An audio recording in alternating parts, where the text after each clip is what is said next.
So here we are discussing test series 2, question number 35, which belongs to the topic of transducers.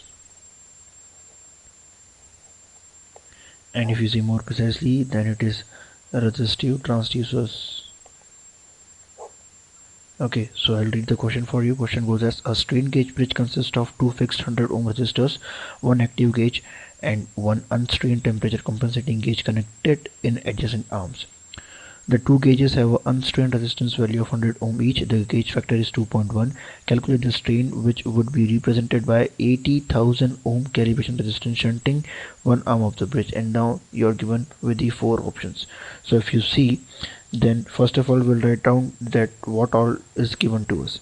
So the given thing is Rg. So it comes out to be it is given to be 100 ohms, and then you are given the shunting resistance, so that is 80,000 ohm.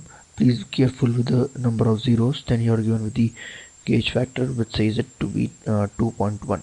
Okay, so now if we are measuring the gauge with the help of the shunting resistance, there is a direct formula for the equivalent resistance measurement or equivalent strain measurement. So please remember all these direct formulas, because it will help you out in solving the questions more quickly, so that you can invest more time on the questions which are not based on the direct formulas. So the direct formula goes as uh, equivalent strain is equals to 1 by gauge factor. Please remember this formula. This is of greater help.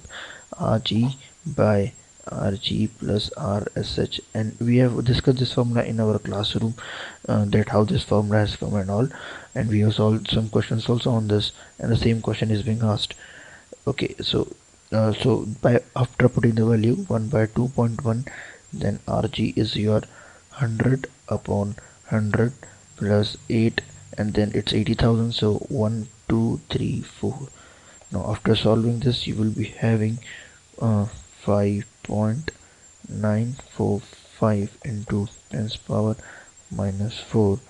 So if you have to convert into micro, then 594.5 micro strain. So this is the answer. So if you see options, then option number B, which says 594.5 micro strain, is very much correct.